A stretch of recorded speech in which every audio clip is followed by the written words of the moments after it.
So far, so good, Jen and Josh. Good evening to you. And we left about an hour and a half ago, about 9:30. A little bit of a construction issue, a little bit of an accident issue that got us a little bit of a late start. But right now, we're on Interstate 75 and around Marion County. And there are two buses you can see. They're filled. The first bus that we're on here, they're filled with folks headed towards Selma to commemorate the Jubilee. A number of the people on the buses, namely the other one, are younger people. There are 89 people total on these two buses. The NAACP has been planning this commemorative trip for the past several months. You can see there folks on the video, they're loading up their luggage onto the bottom of the bus. Now, I spoke with a number of people getting on the bus and talked to them about this trip. Extremely excited to be taking a part in this historic event. And more so than anything else, the young people are excited to be taking part in history. Well, my grandmother told me about it, and I was very interested in it. So she said she could get me inside. So once I was like, why not? Learn something about my history, my culture.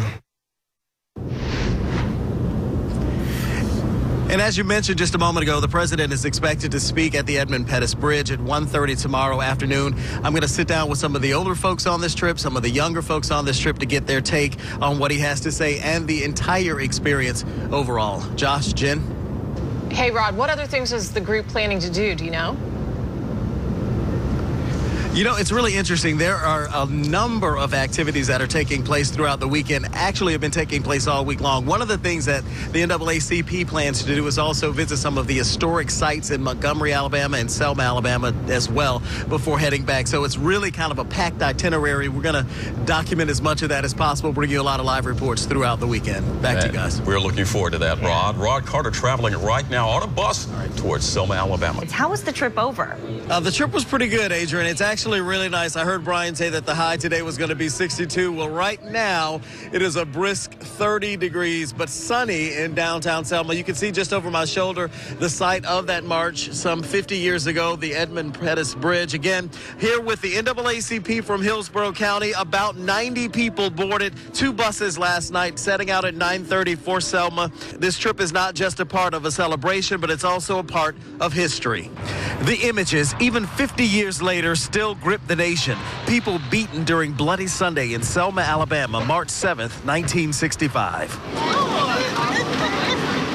Now, some 5 decades later, thousands of people prepare to converge on Selma to remember that day, a day that changed America. Nearly 100 people from the Bay Area traveling with the NAACP headed out Friday night on a journey to Selma. I have friends that went to the march. Among them, Pat Spencer. She was in Montgomery in school at the time of the march in 65. She didn't march then, but certainly would not miss this opportunity now. And I hope that as we go down there this weekend, we can rededicate ourselves and re-energize ourselves to do the kinds of things that's needed to be done. And the first one is to vote in every election. And that is one lesson they want to impart to some of the younger people taking this trip. There are many of them here. Well, my grandmother told me about it, and I was very interested in it. So she said she could get me inside. So once I was like, why not? Learn something about my history, my culture. The NAACP offered people the chance to take a part in history. The NAACP was at the forefront when it started many years ago in the 50s and taking an active part in that. And what we decided that from that point on, from the 50s all the way up to now. A time of celebration, of contemplation, and now of action. How you doing? And again, as you can see, the stage is set. Lots of people are already here in downtown Selma, ready for this celebration, this Jubilee. Again, the president is speaking at 1:30 this afternoon, but I want to show you something. If you'll just take a look right over here to my right, you can see that there's already a tremendous line of people who are waiting to get to see the president speak. They were told to be here bright and early at about 8:30, but I can tell you right now, they were here a lot earlier than that. Again, the crowds are ready. Thousands of people here in Selma for this celebration, for this Jubilee. We're going to be here with the NAACP. A lot of older people on the trip, coming on that trip. A lot of younger people also coming on that trip. Adrian, we're going to sit with them and talk to them and get their take on what the president has to say and just this experience overall, because it is really a part of history. Good afternoon, first of all, Adrian. It's an absolutely electric experience right here. Thousands and thousands of people are here to commemorate Bloody Sunday, but I do have a quick update for you. We just got a White House communication a short time ago, and now it appears that the president actually did not leave D.C. until about 11:30. He was delayed about an hour leaving, so that could possibly delay his speaking here I don't think any of that's going to matter to the folks who are out here today. Started out a bit cold, but now it's warmed up nice. And you can see this is what they're all here to see. That's the Edmund Pettus Bridge just over my shoulder. Again, thousands of people waiting on the president to come here this afternoon and address this crowd. Also traveling with the president, I should say, here are some people from the NAACP in Hillsborough County. About 89 people came in 2 separate buses to take part in this event. Also, 100 members of Congress traveling here as well. And I spoke with one of them, our own Congressman Kathy Castor.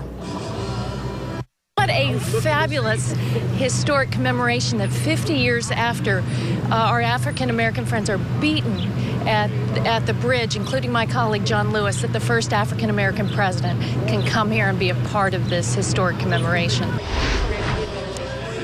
And again, we just learned that the president left D.C. about 11:30, and that was about an hour later than he was expected to. He's actually flying into Montgomery and then will motorcade here to Selma, which is about 45 minutes to an hour west of Montgomery. But again, all these folks out here, thousands and thousands of people have been out here really since about 7:30 this morning and waiting in line just to come and stand here in downtown Selma, just on the other side of the Edmund Pettus Bridge to hear the president speak. And I think the atmosphere is electric. A lot of people excited to take part in this historical event. He joins us now live from downtown Selma with reaction to the president's address. Rod? Good evening, Josh. Having lived in the state of Alabama as I have before, you understand and appreciate the rich history of the modern civil rights movement here in this state. And certainly that was appreciated and felt even more today on this commemorative anniversary of Bloody Sunday. A crowd appeared to love and appreciate everything that was going on here. And a patient crowd it was, too, because the president was delayed because of a situation at the White House and leaving D.C., so they got here a little bit later. But for a few folks, everyone stayed and really soaked up all of this history and didn't seem to mind one bit that he was running a bit behind. For hours, they stood waiting to see the president. The irony and symbolism not lost on them. The first African-American president addressing a crowd on the 50th anniversary of Bloody Sunday, a fight for voting rights. Among those here today, Representative Kathy Castor. What a fabulous historic commemoration that 50 years after our African-American friends are beaten at the bridge, including my colleague John Lewis, that the first African-American president can come here and be a part of this historic commemoration.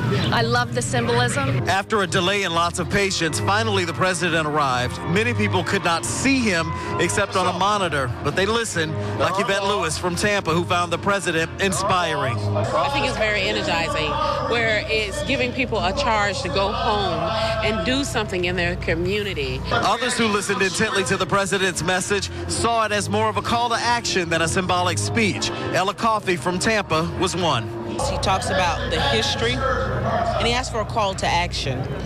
So he's kind of taken us from where we started and where we need to go. That just because we've arrived where we are with the first African-American president, we haven't arrived where we should be, where we need to be, where we can be.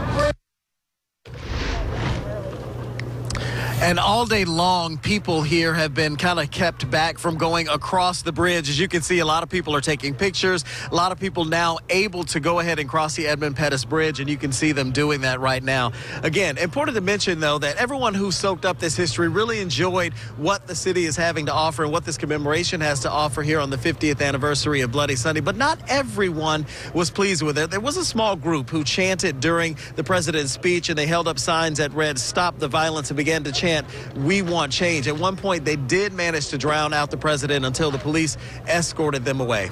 Josh? Well, Rod, we saw a lot of people there. How many people were expected to show up for today's anniversary event? Well, originally we heard that 100,000 people were expected to show up, but we heard from the White House just a short time ago that according to the fire marshal and the White House, only about 40,000 people showed up for the march. But I tell you what, however many people were here, you can see the crowd is tremendously thinned out, but they all seem to enjoy it and just kind of soak in what this moment had to offer. Tens of thousands of people showing up for a very special event. Rod Carter, thank you very much for that live report from Selma, Alabama tonight. Yeah, good morning, Candace. Good morning, everyone. We are actually live in Montgomery in the NAACP. I'm traveling with about 89 folks on board 2 buses. Came up here late Friday afternoon, and we're staying here in Montgomery. In about an hour, we're going to board those buses, head back over to Selma to take part in that commemorative march across the Edmund Pettus Bridge. Watching the president speak is something a group of young men from Tampa called Men of Vision can't believe they got to experience. But for them, the entire trip is like living history. It's a great experience, you know. It was 50 years ago that Martin Luther King did this, and it'll be a great experience for us to learn our history. These images of people beaten on the very bridge they stand in line to see isn't something their minds could comprehend until now. To see such a big turnout to come to this great event, it's crazy. You're part of history. Yeah, it's a big deal. But it's not just the actual Selma experience. The drive up alone was a learning experience for these guys. We've seen a lot of things that have astonished us, like cotton fields for the first time. A moment organizers hoped would occur when the young people came on this trip. But both young and old have come away with something. Where the fight, the struggle began, the importance of the bridge, and understand how they can bridge actually that gap from history to the future. An experience to change and to challenge. And that really is what it's all about, bridging the past to the future. And again, that commemorative march takes place this afternoon. It's at 2:30. However, everyone is going to line up at Brown Chapel, which is a few blocks away, starting at 1:30, and then they will march those few blocks to the bridge and then cross the bridge at 2:30 this afternoon. We'll definitely be there walking with the folks here from Hillsborough County. We'll let you know how that goes later on our newscast this afternoon. All right. Thank you, Rod. Live in Selma, Alabama this morning. Thank you. Good evening, Josh. As you know and mentioned, I traveled here with the NAACP a couple of days ago. There were 89 people who boarded 2 buses and made their way here to Alabama for those celebrations. But that is certainly not a story that is exclusive to just the Bay Area. In fact, people all across the country did that very same thing, came here to Alabama. And that was more evident today than before.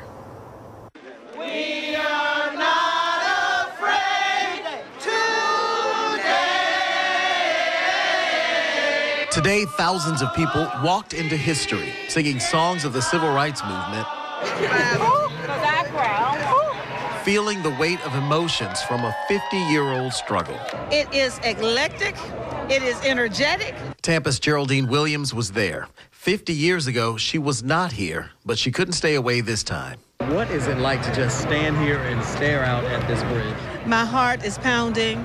I am giving thanks. And I am so excited to be at the foot of the bridge, ready to step off with the walk. And she's not alone. For many people here, it was more than being one in the number. As you can see from this video from the air, it was quite a large crowd. For them, it's all a chance to be thankful. And I'm very proud to be out here today for my grandkids and all the youth. To make sure they register and vote. Well, so many people that walk across this bridge, and so many things happen to them. And it's beautiful. Today's symbolic march started with a celebrity-filled service at Brown Chapel AME Church. That's the same church where the march started in 1965. But so many people showed up, that plan changed on its own. The official march across the Edmund Pettus Bridge has not even started yet. What you're looking at are thousands of people who marched ahead of the official march. The service at the church hadn't even stopped before this had already started. But it didn't seem to matter. People took selfies, photos, documenting their place in history. It's amazing.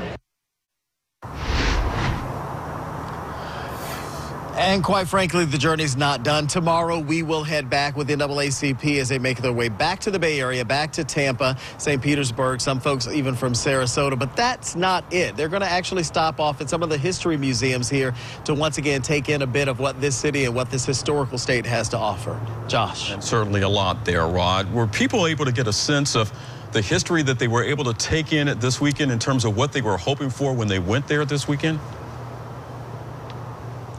You know, I really think they were. There was so much going on here this weekend from all of the events that took place today and, of course, yesterday with the president's speech, a lot of the speakers from the civil rights movement here today. But I think, Josh, perhaps more than anything else, nestled among that crowd that you saw in that overhead video, the aerial video of all those thousands of people, nestled among that group, a lot of the foot soldiers from 1965 who were on that bridge when Bloody Sunday actually occurred. Those folks were out there soaking in the moment themselves, but more than that, sharing their stories, telling everybody about what they had done. So I think people did get a sense of the history that took place here this weekend.